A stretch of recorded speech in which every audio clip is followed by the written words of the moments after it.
Rose, yun. May nag-comment, Rose. Ang ganda mo raw. Yan. Yan. Si Madam Josephine. Yan. Ramos Josephine. Yan. Dito, ang ganda ng model mo. Shoutout ulit, Pet. At pa-welcome. Nandito na siya sa Dubai. Sigurado ka ba sa sa video natin nakuha mo yun? Baka sa ibang video mo. Alin? Hindi ako yan. Doon nga siya nag-comment. Ano ka ba? Doon siya nag-comment. Syempre. Alam mo kung bakit? Syempre. Bakit? Bakit? Di ba napansin mo dati may nag-comment sa'yo, Rojen, gumagwapo ka. Go pa ba yan? GoPro. Yan! Go pa ba yan? Go pa ba yan? Sa Go GoPro pa ba yan? Circle pa rin pasalamatan natin ito. Ayun. Salamat na nalaman natin si Sir Glenn. Syempre, yung tsaka GoPro. hindi lang GoPro, pati laptop natin dyan, oh. Oo. Yan, Laptop diba? ko na ba to? Yan. So yun, syempre mga pangat, una pa lang yung discussion namin na meron na siyang dyan sa DTI niya. So, ayan na yun. Ayan yung DTI niya mga pangat. Yan. Registered na siya mga pangat. At dahil dyan, meron siya sasagutin ng mga katanungan.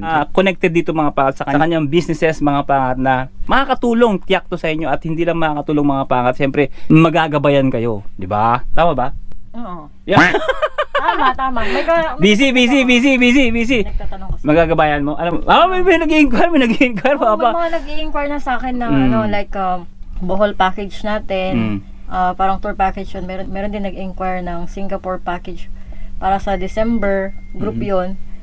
Tapos yung inquire siya ng US tour kasi galing na naman na siya ng US. So gusto niya nang mag-tour ulit doon. Tapos yung isang kumari ko na may mother sa US, gusto niyang magpa-assist ng visa assistance para sa US. Tsaka yung mga iba, pino-provide din ni Kuya Rojen at tsaka si ating Orchan TV. Yun, Tulungan diba? lang ba? Yeah, siyempre, kailangan team pangat, kailangan work hard and teamwork kumbaga.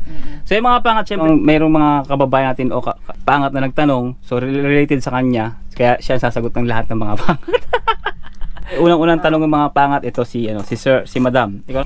Kuya, legit po ba yung process na iba nakalagay na job title sa entry visa like cleaner, then yung actual visa daw with real job title process pa ulit pagdating dyan?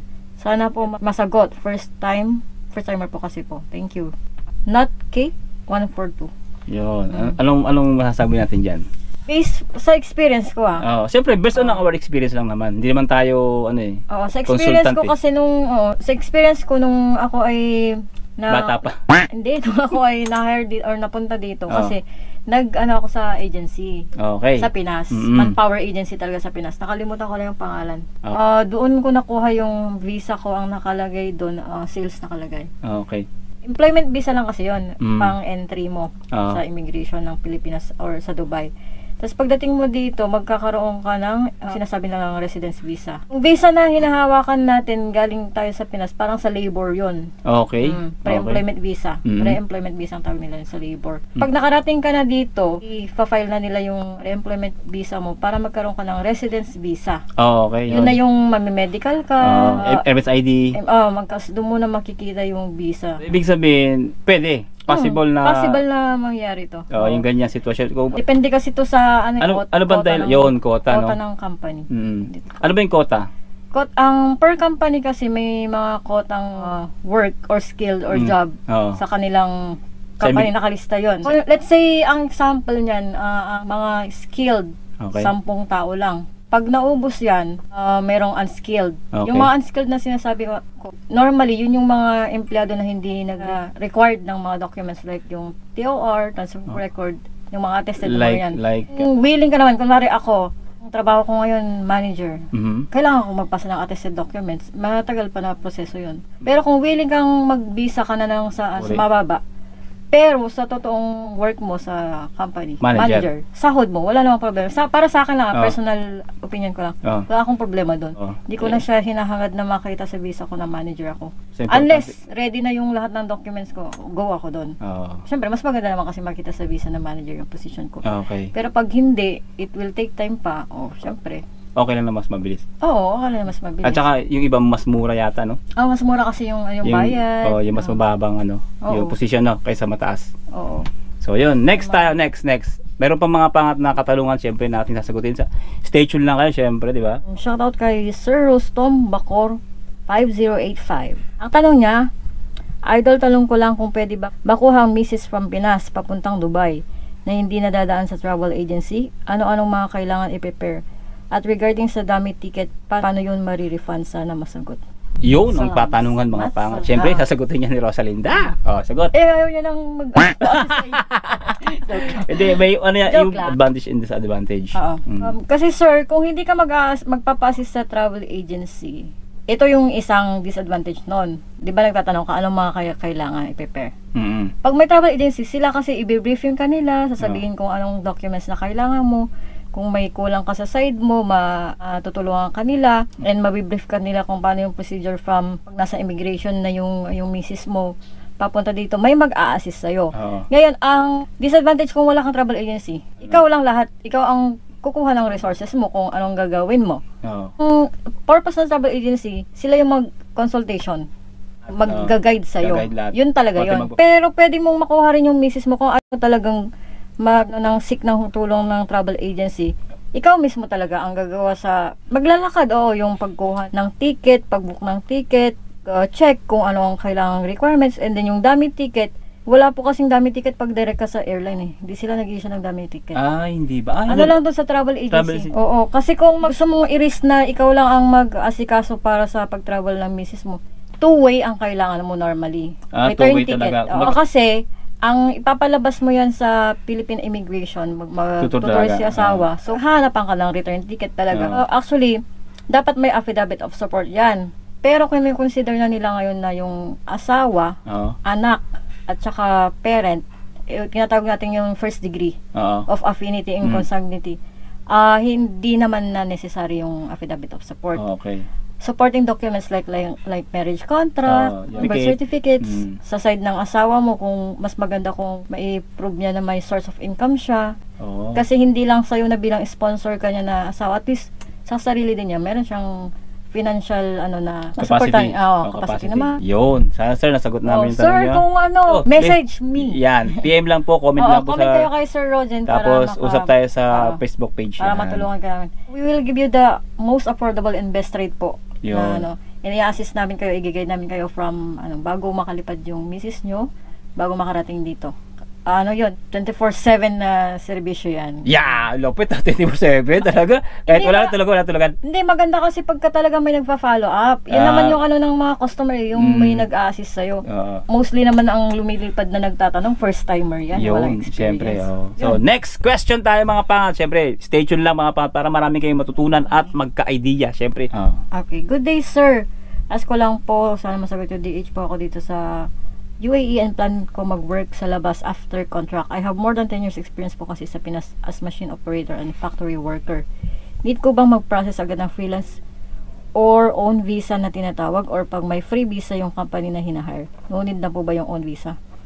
Kasi working visa na yung bibigay sa akin ng company. God bless sir. Okay. Di ba? Sige, ikaw muna. Mayroon akong naririnig dati na pagka nagtatrabaho ka sa bahay, mostly kasi sa kanila is galing sila sa agency sa Pinas. Yun. Hindi ko lang sure kung applicable pa rin ngayon. Ang alam kong naging parang patakaran nila dati, pag worker ka or dish worker ka sa agency, back to origin. Ganon? Oo.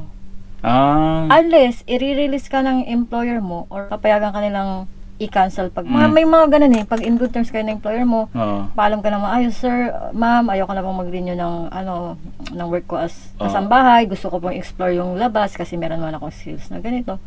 Kung papayagan ka nila, maganda yung ika-cancel ka nila. So same like normal empleyado sa labas, pag na-cancel ka, meron kang cancellation paper. Nakalagay doon kung ilang days ka bago lumabas or mag-exit sa UAE. It's either through visit visa or pag may empleyado ka ng sasalo sa'yo. Ngayon, kung may empleyado ka ng sasalo sa'yo, you don't need to provide yung own visa na sinasabi nila kasi bibigyan ka ng company visa. Pero minsan kasi ang company, hindi nila mapaprocess agad yung visa change na tinatawag. Lalo kung short period of time lang yung naka-allowed sa cancellation mo. Kunwari, 26 days, 30 days, medyo kasi yan. Kasi 1 month lang, no? Kasi unless habang nandiyan ka pa, nag-apply ka na, meron ka lang na-receive na offer letter, kasi magpapatagal pa yun yung application mo. 30 days lang yung cancellation mo, diba? So, magpapa-interview ka pa. Visa. Para sa akin, Miss Glev, wag mo munang gawin yung option na yun. Yung freelance visa, freelance visa. Unless wala ka na talagang mahanap na work na mag-visa visa sa'yo, employer. Kasi may employer, matik yun, magkaka-visa ka dito. Sila yung mag-provide ng visa sa'yo. Matik yun. Automatic talaga. Kasi pag mag-freelance visa ka, may risk din to eh. Ito yung misconception dito sa freelance or own visa. Hindi mo siya talaga own visa. Kasi sponsored ka pa rin ng company. Kaso, dahil clinically mong own, kasi ikaw yung nagbayad. Pero sa totoo lang, sa papel, meron ka employer. Kaya pag nahuli ka ngayon at nagtatrabaho ka sa ibang kumpanya at iba yung nasa visa mong company, may penalty yan.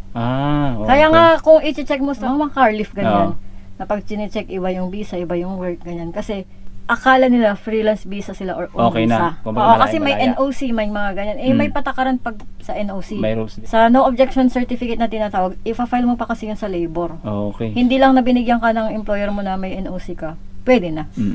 Ang freelance visa kasi, may certain talents or work lang na pwede. Like yung mga artists, mga ganyan. Yan. Nakita ko yun sa, di ba? Nabanggit ko na yan. Or certain jobs na pwedeng makabil ng freelance visa. Yun yung totoong freelance visa. Ito po yung sinasabi nyo is sponsored pa rin to or employment visa pa rin siya. So yan. Sana naliwanagan po kayo. At syempre, meron pa tayong tanong dyan. Next naman kay It's Me Rosie 3400 kapangalan. Hello po, ask ko po sana, gusto ko kasi mag cross country dyan sa Dubai. Currently, nasa China po ako now. Okay lang ba if 60 or 90 days visa kukunin ko at di na ako magpa-sponsor sa kapatid ko? Di ba makwestiyonin yan sa immigration? Thanks, sana masagot. Currently, ang visa or visit visa available po pag nasa out of the country kayo, maximum is 60 days. 90 days po ay available lang sa ngayon sa within Dubai, UAE. Inside the country ng UAE. Yun ang 90 days. So, at saka depende kung ano bang purpose niya dito. Kung visit lang ba siya. Or maghahanap ng work. Maghahanap ng trabaho. Kasi kung magbibisit ka lang short period lang, di mag 1 month ka na lang. 1 month, no? Less gastos yun. Ano kasi, may difference naman ang bayad sa 30 days. Siyempre magkakaiba yun. Siyempre pag-uusapan pala. Siyempre PM lang kayo, ma'am. At comment lang kayo. Saan na yung page mga pala? Ipa-flash ni kuya yan. Lalapit siya siyempre. Batik yan, gagano'n yan, no? Di ba? Okay, ngayon tas yung question niya, hindi na ako magpapasponsor sa kapatid ko. Hindi po ba makakasyon niya sa immigration?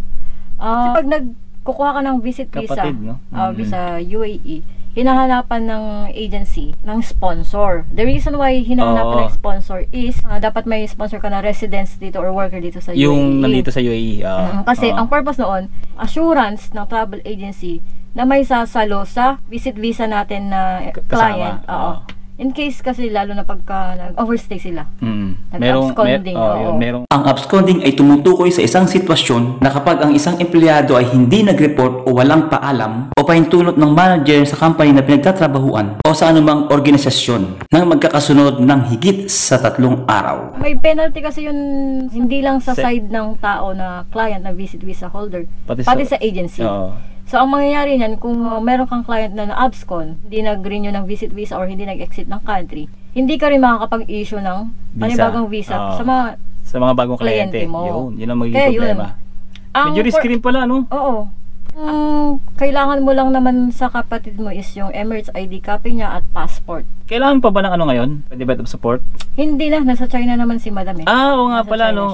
Walang problema. Sa Pilipinas lang pala yung affidavit of support. Madam, kung kailangan mo ng ticket, ticket from China going to Dubai and visit visa, contact us. Aside from issuing you a visa and ticket, meron din po tayong communication para masabihan ka kung anong gagawin, follow up. After sales service, kumbaga. May follow-up tayo sa'yo. Diba? Registered po tayo sa Pilipinas, pero pwede tayo mag-operate all over the world. All over the world po tayo. Baka kasi may magtataka bakit wala pa akong BIR. Wala pa po akong BIR kasi wala pa naman akong physical office. Pag may physical office na ako, saka ako mag-BIR. Yung BIR sa Pilipinas yan, no? Sa Pilipinas yan. Soon yun, soon, di ba? Oo. Ang importante, legit po tayo. Tayo at endorsed by Rodent TV. Diba? Bago ko itong mga kinontent, sabi ko sa kanya, ayusin mo yung mga dokumento. Di ba binablog ko yung lagi mga yung legality. Naiintindihan ko naman. Kasi maraming scammer talaga sa online. Ang nais natin, makatulong. No? Kahit naman ako, kung ako ay bigla kitang nakita sa online, nag-inquire ko paano ako magbabayad sa'yo online, hindi tayo nagkitaan. Yung tinatawag na trust. Di ba? Yun yung pinakamahirap talaga na ibigay or kunin. Kaya kung bago kami gumawa ng content mga pal, sabi ko yung gawin naman natin yung dokumento. Documentation, legality, yan nga yung GTA, tapos lahat. Okay, next. Next. Kay Miss Donna Duenes. Ang tanong niya, "Hi sir, planning po ako mag-tourist po sa Dubai. Ano pong dapat gawin po? Step by step po sana. Thank you." Step by step. Maganda to. Diba? I-assume na walang relative siguro si madam kasi based sa question niya parang siya lang, no? Oo. Depende kasi yan, magkakaiba kasi yung procedure sa may relative ka, wala kang i-declare na relative, yung solo flight ka lang. Ganon. Or meron kang immediate family dito like asawa, nanay, kapatid, ganyan. Yung mga requirements kapag ikaw ay solo. Walang relatives dito sa Dubai. Ito yung mga kailangan mong i-confile o i-prepare. Tourist, employed, or may business. So, dito muna tayo sa employed. Ibig sabihin, dapat may trabaho ka sa proof Pilipinas. Proof of income ka sa Pilipinas. Yun. Okay? Bakit nila tinatanong kung may trabaho ka? Ang purpose kasi nun, hindi naman necessary, actually lahat na dapat may trabaho.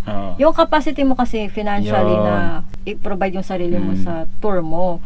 Kasi yung country natin, yung immigration natin, nag-a-avoid lang sila sa mga taong biktima ng human trafficking. Kaya yun, ang basic requirement natin is of course yung valid na passport, na 6 months passport, tourist visa, which is provided namin kung dito kayo kukuha ha, sa amin. Sa tourist visa, it's may option doon na kumuha ng travel insurance. Hotel booking nga na sinasabi, mandatory yung round trip air ticket natin. Company ID, kung empleyado ka, original company ID. Kailangan yun. Kailangan yun. Minsan nga hanap pa yung payslip eh. Oo. Kasama yun yung payslip and salary certificate. Oo, kailangan yun. Hanapan yun. Minsan ba yung yung certificate of employment pa yata? Oo, minsan kapag daytime ka biyahe from Pinas, tatawagan nila yung contact number doon sa nakalagay sa employer mo. Prove kung talagang empleyado ka doon. Tapos company leave form. Dapat nakalagay doon na kung kailan ang balik. Kailan yung balik. Importante yung balik eh. Oo. Yun eh. Yun kasi yun eh. Ito ay pag direct ka na sa Dubai Tapos 3 to 6 months payslip or bank statement. Minsan, income tax return galing sa BAR. Proof of employment like emails, conversation with the client, supplier, colleagues, or photos with colleagues. Ito ay additional requirements tong mga to lang Pero ang basic lang talaga naman is passport, visa, round trip ticket, and hotel booking. The rest ay additional or supporting documents in case tatanungin ka. Lalo pag first timer ka Hindi yung pagdating mo sa immigration officer, huwag mong ibigay lahat yung yung basic lang. Yung basic lang muna. Kasi masyado ka ng defensive sa Hayaan mo muna silang maghanap. Kung ano yung tanong, meron ka. Kung talaga namang magtutur ka at kaya mo naman sa sarili mo sagutin yung pagtutur mo kasi everyone is entitled naman May freedom ka naman basta may pera kang lumabas. Yun. Safety lang talaga ng mga Pilipino yung iniisip sa immigration kaya medyo nag-i-strict po sila. Yun. Ayun yung galing sa Pilipinas. Galing sa Pilipinas. Na may trabaho. Or negosyo meron naman. silang similarity sa business. Walang trabaho pero may negosyo naman. Kaibahan lang sa business, syempre ang i-provide mo is yung business permit mo, ETI or Security Exchange Commission registration, tax, ITR, bank statement, and proof of business like photos ng shop mo, products mo, official receipt transactions, yung mga ganun to prove na talagang nag-i-exist yung business mo. Kailangan nila yun as supporting documents. Pag direkta ka sa Pilipinas Pag cross country. Ganito din naman pag cross country, pupunta ka ng ibang bansa, ganyan pa rin yung procedure, no? Oo, kasi lalabas ka ng country. Mas less ang chance na ma-upload kapag nagbisita ka lang within the Asian ba? Asian, yung Hong Kong, Singapore, Thailand. Kasi ang Dubai kasi, pag sinabi mong Dubai, Habibi, come to Dubai! Too much expensive! Pero kung si Madam Donna, may experience na siyang nag-travel, basic lang, passport, visa, ticket, hotel accommodation mo lang, yun lang. Kasi yung tiwala ng immigration natin nandito na. Makikita na nila sa passport na bumabalik-balik ka. Meron ka. Mas madali yan mga pangat sa gusto mag-travel sa Dubai. Tapos meron na kayong history sa mga dyan sa Southeast Asia natin, nakarating bansa, tiwala na yung immigration natin, ito talaga, nag-out of the country talaga siya. Correct. So, ganun. At saka po, mas may chance din makalabas pag group tour. Group like barkada, office mates, ganyan. Normally, pag family, hindi na masyadong kinag-question niya kasi family kayo Kasi may mga bata pag solo, yun yung risky talaga. Medyo. Lalo pag first timer, yun yung So, yun ang lahat. Free consultation to Yeah. Alam Alam mo nyo, yung minsan kasi ba nagpakonsulta, parang yung sa'yo nagtanong, sa iba bumili. Joke lang, may ibig ka sabihin doon. Hindi, siyempre isusuportahan tayo ng mga pangat. Oo. Sige, kaya namin ito lang isipan mga pangat gawin para sa inyo rin mga pangat. No? Kasi tatanong kayo sa amin. So para hindi kayo maligaw ng landas at hindi kayo ma-scam, ito na yung ginagawa namin. No? Para sa inyo to. Kaya sana suportahan yung mga pangat. Marami nag-inquire mga pangat. Busy yan mga pangat. Sinasabi ko sa inyo. Kita nyo naman sa content natin mga pangat. Kung napanood nyo yung ating mga vlog, sila yung mga nagbibigay ng sagot. Si Warm, si Yanika, tsaka siya. Sila yung mga... Ano pangalan ko? Rose. Siyempre, pinaka-malupit na model natin yan. Aside from trabaho ko talaga kasi sa UAE, sideline to kasi alam mo naman pamilyado tayong tao, kailangan natin ng extra income. Kaya yung passion mo na rin kasi to yung yan, kagaya na ang dami mong mga follower na nagtatanong about sa ganito, cross country, mga visa. So, maganda siyang gawin. Kumbaga, andito na kami, kumbaga legit para matulungan namin kayo. So, yung mga pangat, yung ating vlog for today na sana nasagot ni Rosalie yung inyong kasagutan, ay yung katanungan, sorry. Mga lahat ng mga nakapanood nito at mag-i-inquire at gustong pumunta rito mga pangat na magtuturist, message lang kayo, comment lang kayo, or andyan yung page, ayan, or else ilalagay ko yung link sa description. Pangat lahat ng mga inquiries nyo at questions, siya lang yung makakasagot. Direct na. Siya lang yung may-ari, siya pa yung trabador. Balang position ko, manager, marketing, kasi ako gumagawa ng mga posters, social media marketing, lahat na. Ako pa yung yung staff, ako pa yung sa accounts, lahat. Lalo kayo hanapin pa. All in one yan. Buong mundo, hindi lang sa Pilipinas, yung mga nasa Saudi, pwede kayong makipag-communicate sa kanya para magpabook ng ticket niya papunta rito. Kahit nasaan kayo sa mundo, sa Kalawakan. Kalawakan, si Bino na yun. Yung mga pangat, siyempre maraming salamat at sana nag-enjoy kayo at may natutunan kayo, nagkaroon kayong idea sa vlog namin for today. Hanggang dito lang itong vlog na to. Think positive lang, good vibes. See you on the next one and God bless you all. To God be the glory. Angat! Salamat! Umaasa po ako sa inyong support sa ating business. Kung hindi man sa inyo, endorsement ba sa mga kakilala na sana po magtiwala po kayo sa aming bagong travel and tour agency. Yan. Okay. Yan. Maraming salamat. At syempre, see you the next one. Let's go. Syempre, Rosalie, pasok.